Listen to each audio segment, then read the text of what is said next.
बच्चों, आज हम पढ़ेंगे पाठ 6 ब्रिटिश राज के अधीन भारत, कक्षा 8। बच्चों, ये कक्षा 8 की जो पुस्तकें हैं यूपी बोर्ड की, ये भी बहुत ही उपयोगी हैं। ये प्रतियोगी परीक्षाओं के लिए भी बहुत ही उपयोगी हैं और इन्हें अत्यधिक सरल और रोचक भाषा में इनका इतिहास पढ़ करके समझा जा सकता है, जिसमें कि आप टेट और एसएससी इस तरह के तमाम एग्जामों में इसकी जानकारी आपके काम आ सकती है। चलिए पढ़ने की कोशिश करते हैं इसको। ब्रिटिश राज के अधीन भारत। 1857 के प्रथम स्वतंत्रता संग्राम के परिणाम स्वरूप भारत में कंपनी का शासन समाप्त हो गया। अब भारत का शासन ब्रिटिश सरकार ने ग्रहण किया तथा रानी विक्टोरिया को भारत की शासिका घोषित किया गया। महारानी विक्टोरिया घोषणा पत्र की कुछ खास बातें। क्षेत्रों की सीमा विस्तार की नीति समाप्त कर दी गई। अंग्रेजों की हत्या के दोषियों को छोड़ शेष सभी को क्षमा कर दिया गया। विद्रोह में भाग लेने वाले तालुकेदारों को राजभक्ति प्रदर्शित करने पर उन्हें उनकी जागीरें वापस कर दी गईं। बिना भेदभाव के योग्यता के आधार पर सरकारी सेवा में भर्ती करने का वचन दिया गया। यूरोपीय सैनिकों की संख्या बढ़ा दी गई तथा भारतीय सैनिकों की संख्या घटाकर निश्चित कर दी गई। बंगाल प्रेसिडेंसी में 1:2 तथा मद्रास, चेन्नई और मुंबई प्रेसिडेंसियों में 1:3 का अनुपात निश्चित कर दिया गया। दोस्तों, इससे पता चलता है कि 1857 के विद्रोह के बाद अंग्रेजों के मन में कहीं ना कहीं भय था। ब्रिटिश सम्राज्ञी विक्टोरिया की घोषणा के अनुसार इंग्लैंड में भारत के शासन की देखरेख तथा नियंत्रण रखने के लिए एक मंत्री अलग से नियुक्त हुआ, जो भारत मंत्री कहलाया। वह ब्रिटिश संसद के प्रति उत्तरदायी था। भारत में गवर्नर जनरल का पद अब वायसराय कहलाने लगा, क्योंकि भारत में वह ब्रिटिश शासन का प्रतिनिधि था। उसकी सहायता के लिए 4 सदस्यों की समिति भी बनाई गई। साथ ही राजपूत, मराठा एवं सिख प्रमुखों के साथ साथ हैदराबाद के निजाम को अंग्रेजों के प्रति निष्ठा के लिए पुरस्कृत करते हुए उनके राज्यों को ब्रिटिश साम्राज्य के सदस्य राज्यों के रूप में मान्यता दी गई। भू राजस्व प्रबंधन के क्षेत्र में तालुकेदारों व जमींदारों को ब्रिटिश प्रतिनिधियों की मान्यता प्रदान की गई। यही लोग बाद में ब्रिटिश प्रशासन के एजेंट के रूप में कार्य करने लगे। इसी प्रकार भारतीय प्रबुद्ध वर्ग के साथ नम्र तथा मैत्रीपूर्ण व्यवहार का निश्चय किया गया, क्योंकि ब्रिटिश प्रशासकों की यह मान्यता थी कि निम्न तथा मध्य वर्ग के लोग प्रायः उच्च वर्ग का ही अनुसरण करते हैं। ब्रिटिश शासकों को सैन्य पुनर्गठन करने को भी विवश होना पड़ा। यूरोपीय एवं ब्रिटिश मूल के अधिकारों की संख्या में वृद्धि की गई। तोपखाना एवं महत्वपूर्ण मारक क्षमता वाले अधिक हथियारों से भारतीय सैनिकों को वंचित रखा गया। सेना में जातियों, क्षेत्रों एवं संप्रदाय के आधार पर सैनिक इकाइयां बनाई गईं, जिसमें उनमें भेदभाव बना रहे, जैसे बंगाल रेजिमेंट, राजपूत रेजिमेंट। राजनैतिक एवं प्रशासनिक पुनर्गठन। भारत में प्रशासनिक पुनर्गठन की शुरुआत ब्रिटिश सरकार ने इंडिया काउंसिल एक्ट से की। 1861 ईस्वी के इस एक्ट के द्वारा गवर्नर जनरल की काउंसिल का नाम इंपीरियल लेजिस्लेटिव काउंसिल कर दिया गया। इंपीरियल लेजिस्लेटिव काउंसिल के सदस्यों की संख्या 6 से 12 करने का अधिकार भी गवर्नर जनरल को था। इन सदस्यों में आधे सदस्य गैर सरकारी होते थे। यह काउंसिल पूरी तरह से अधिकार विहीन थी। इसका न तो वित्तीय नियंत्रण था और न ही प्रशासनिक। इस काउंसिल के द्वारा पारित कोई भी विधेयक गवर्नर जनरल के अनुमोदन के बिना कानून नहीं बन सकता था। अतः कानून के मामले में भी यह मात्र एक सलाहकार समिति थी। इसमें भारतीय सदस्य गवर्नर जनरल द्वारा नामित होते थे, अतः वे भारतीय जनता का प्रतिनिधित्व बिल्कुल नहीं करते थे। आइए बच्चों जानते हैं इंडिया काउंसिल एक्ट 1892 ईस्वी। 1861 ईस्वी के एक्ट में भारत की शासन व्यवस्था में जो सुधार किए गए थे, उनसे भारतीय जनता संतुष्ट नहीं थी। भारतीय जनता की मांगों को ध्यान में रखकर भारतीय शासन व्यवस्था में परिवर्तन करने के लिए 1892 ईस्वी का अधिनियम पास किया गया। वायसराय की परिषद के सदस्यों की संख्या 12 से 16 कर दी गई। इसी कारण केंद्रीय और प्रांतीय दोनों ही परिषदों में मनोनीत सदस्यों की संख्या निर्वाचित सदस्यों से अधिक हो गई। इसका मनोनयन समाज के विशिष्ट वर्गों से किया जाता था। परिषद के सदस्यों को शासन संबंधी विषयों पर प्रश्न पूछने और बजट पर विचार विमर्श करने का भी अधिकार दिया गया। इस प्रकार शासन संबंधी अधिकार भारतीयों को नाम मात्र के लिए ही प्राप्त हुए। हर सुधार के अंतर्गत अंग्रेज यह दिखाने का प्रयास करते थे कि हम आपके लिए कार्य कर रहे हैं, हम आपको धीरे धीरे स्वतंत्रता प्रदान कर रहे हैं, हम आपको धीरे धीरे स्वशासन की ओर ले जा रहे हैं। लेकिन ऐसा सिर्फ दिखावा था अंग्रेजों का। स्थानीय स्वशासन में क्या सुधार हुए उसके बारे में देखते हैं। स्थानीय स्वशासन, स्थानीय सरकार के संगठन में कुछ महत्वपूर्ण परिवर्तन किए गए। ग्रामीण प्रदेशों में स्थानीय बोर्डों की स्थापना की गई। प्रत्येक जिले में जिला उप विभाग, तहसील बोर्ड बनाने की आज्ञा हुई। नगरों में नगर पालिकाएं स्थापित की गईं। इन स्थानीय संस्थाओं को निश्चित कार्य तथा आय के साधन दिए गए। इन्हें रोशनी, गलियों तथा मार्गों की स्वच्छता, शिक्षा, जलापूर्ति तथा चिकित्सा सहायता का कार्य सौंपा गया। यह परिवर्तन 1883 और 85 के बीच स्थानीय स्वशासन अधिनियम पारित कर दिया गया। यही आधारभूत व्यवस्था आज भी लागू है बच्चों, आज भी यही व्यवस्था लागू है। सिविल सर्विसेज, लोक सेवा घोषणा पत्र के तहत सन 1861 में भारतीय लोक सेवा अधिनियम, इंडियन सिविल सर्विस एक्ट बनाया गया, जिसके अंतर्गत समस्त महत्वपूर्ण पदों पर ICS अधिकारी नियुक्त किए जाते थे। इनका चयन लंदन में होने वाली वार्षिक खुली प्रतियोगिता के द्वारा होता था। यह परीक्षा अंग्रेजी भाषा में ही दी जा सकती थी। 1853 ईस्वी तक इस परीक्षा में बैठने की अधिकतम आयु 23 वर्ष थी। बाद में इसे घटाकर 21 वर्ष कर दी गई, जो 1876 ईस्वी में घटाकर 19 वर्ष कर दी गई। 1863 ईस्वी में यह परीक्षा उत्तीर्ण करने वाले पहले भारतीय सत्येंद्र नाथ ठाकुर थे। ये रविंद्रनाथ ठाकुर के बड़े भाई थे, किंतु उम्र घटने से तो भारतीयों के लिए इसमें सम्मिलित होना लगभग असंभव हो गया था। आज ICS को IAS भारतीय प्रशासनिक सेवा कहते हैं। इसकी चयन प्रक्रिया भी बहुत कुछ मिलती जुलती है। इसी प्रक्रिया के तहत प्रशासन के दूसरे विभागों जैसे पुलिस, सार्वजनिक निर्माण, चिकित्सा, डाक एवं तार, वन प्रौद्योगिकी, अभियांत्रिकी, कस्टम तथा रेलवे में सभी उच्च वेतन वाले पदों पर सिर्फ ब्रिटिश नागरिक ही नियुक्त हो सकते थे। भारतीयों के दबाव में 1818 ईस्वी में प्रशासकीय तथा लोक सेवाओं का भारतीयकरण किया जाना शुरू हुआ। फिर भी नियंत्रण और अधिकार के पदों पर अंग्रेज अधिकारी ही बने रहे। सेना तथा पुलिस का पुनर्गठन, 1857 ईस्वी के बाद पुनर्गठन की प्रक्रिया के अंतर्गत सेना को भी पुनर्गठित किया गया। 1857 ईस्वी के पूर्व बंगाल, मद्रास तथा बंबई प्रांतों की अलग अलग सेनाएं थीं। ये स्वतंत्र रूप से कार्य करती थीं। 1857 ईस्वी में इनका एकीकरण किया गया। ब्रिटिश सेनाध्यक्ष के अधीन इस सेना को रखा गया। इसमें यूरोपीय सैनिकों का अनुपात भारतीय सैनिकों की तुलना में लगभग दुगना कर दिया गया। भारतीय सैनिक सूबेदार के ऊपर किसी भी पद पर नियुक्त नहीं किए जाते थे। यह व्यवस्था 1914 ईस्वी के प्रथम विश्व युद्ध तक ऐसे ही बनी रही। पुलिस संगठन में दरोगा का पद भारतीयों तथा पुलिस अधीक्षक का पद यूरोपियों के लिए रखा गया, क्योंकि सेना और पुलिस दोनों ही ब्रिटिश साम्राज्य की सुरक्षा एवं विस्तार कार्यों में सहायक होती थी।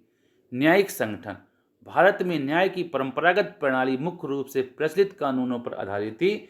अनेक कानून शास्त्रों तथा स्तरीय तथा शाही फरमानों पर आधारित थे। शुरू में अंग्रेज आमतौर से प्रचलित कानून ही लागू करते रहे, लेकिन धीरे धीरे उन्होंने कानूनों की एक नई प्रणाली विकसित की। तत्कालीन कानूनों को संहिताबद्ध किया गया। इसका अर्थ था कि शासन कानून के अनुसार चलाया जाएगा, न कि शासक की इच्छा के अनुसार। अब कानून की निगाह में सारे मनुष्य बराबर हैं। जाति, धर्म या वर्ग के आधार पर बिना भेदभाव के एक ही कानून सब लोगों पर लागू होता था। पहले की न्याय प्रणाली जात के भेदभाव का ख्याल रख करती थी। जैसे किसी ऊंची जाति के व्यक्ति ने कोई अपराध किया तो उसकी सजा किसी और जाति के व्यक्ति से भिन्न होती थी। व्यवहारतः न्याय प्रणाली अब खर्चीली हो गई थी और न्याय पाने में काफ़ी विलंब होता था। वित्तीय प्रशासन। सन 1857 के बाद वित्तीय प्रशासन का भी पुनर्गठन किया गया। 1860 ईस्वी में बजट की व्यवस्था शुरू की गई। कुछ समय बाद केंद्रीय तथा प्रांतीय सरकारों के बीच आय के वितरण के बारे में भी निर्णय किया गया। डाकघर, रेलवे, अफीम तथा नमक की बिक्री और चुंगी से होने वाली आय को पूर्णतः केंद्रीय सरकार के लिए सुरक्षित रखा गया। भू राजस्व, आबकारी आदि स्रोतों से होने वाली आय को केंद्रीय और प्रांतीय सरकारों के बीच बांटा गया। इससे मिलती जुलती व्यवस्था आज भी चल रही है। सरकारों में मुकदमा चलाने के लिए स्टैम्प ड्यूटी नामक एक नवीन कर लगाया गया। 1892 ईस्वी के अधिनियम के द्वारा विधान परिषद के सदस्यों को बजट पर विचार करने का अधिकार दिया गया। अंग्रेजी माध्यम से शिक्षा देने की नीति बनी। अंग्रेज शासकों प्रशासकों ने भारत में आधुनिक शिक्षा का प्रसार इस उद्देश्य से किया कि अंग्रेजी शिक्षा प्राप्त भारतीय उनके समर्थक बन जाएंगे। अंग्रेजी भाषा के रूप में उन्हें संपर्क भाषा प्राप्त हुई, जिसके परिणाम स्वरूप वे अंग्रेजी साहित्य के संपर्क में आए। लॉर्ड मैकाले ने जब अंग्रेजी साहित्य की शिक्षा और अंग्रेजी माध्यम से शिक्षा देने की नीति बनाई थी तो उसका यह उद्देश्य था कि इस शिक्षा से ऐसे व्यक्ति तैयार होंगे जो आत्मा और आस्था से ब्रिटिशवादी होंगे। वास्तव में मैकाले का अनुमान काफ़ी सीमा तक सही निकला। पाश्चात्य शिक्षा। कंपनी का शासन प्रारंभ होने के समय देश में शिक्षा की व्यवस्था हेतु पाठशाला, मकतब एवं मदरसे थे। उच्च शिक्षा मुख्यतः अभिजात वर्ग के लोगों तक ही सीमित थी। उच्च वर्ग संस्कृत, अरबी, फारसी, कानून, तर्कशास्त्र, व्याकरण, चिकित्सा, विज्ञान का अध्ययन करते थे। देश में परंपरागत शिक्षा पद्धति चल रही थी। पश्चात जगत के नवीन विचारों और आधुनिक विज्ञान का ज्ञान भारत लाने में शिक्षा ने महत्वपूर्ण भूमिका अदा की। अंग्रेज भारत में आधुनिक शिक्षा आरंभ करने में अधिक सफल रहे। निसंदेह आधुनिक शिक्षा का प्रसार केवल सरकार के प्रयास से ही नहीं हुआ। इस कार्य में ईसाई धर्म प्रचारकों ने भी महत्वपूर्ण भूमिका निभाई। उन्होंने कई जगहों पर कॉन्वेंट स्कूल खोले। आधुनिक शिक्षा का प्रभाव। भारत में आधुनिक शिक्षा का प्रयोग 19वीं सदी के प्रारंभ में हुआ। उदारवादी आंग्ल शिक्षा नीति के चलते भारत में विज्ञान, तकनीकी एवं प्रौद्योगिकी का विकास भी हुआ। इससे भारत वैज्ञानिक युग में प्रवेश कर सका। विश्वविद्यालयों की स्थापना के साथ उनमें विज्ञान विभाग की स्थापना हुई। अधिक भारतीयों ने विज्ञान को अध्ययन के लिए चुना और विज्ञान के क्षेत्र में महत्वपूर्ण कार्य किए। प्रफुल्ल चंद्र राय। चिकित्सा विज्ञान के क्षेत्र में महेंद्र लाल सरकार का नाम उल्लेखनीय है। उन्होंने 1876 ईस्वी में Indian association for the cultivation of science नामक संस्था की स्थापना की। 20वीं सदी के तीसरे दशक में इंडियन साइंस कांग्रेस की स्थापना की गई।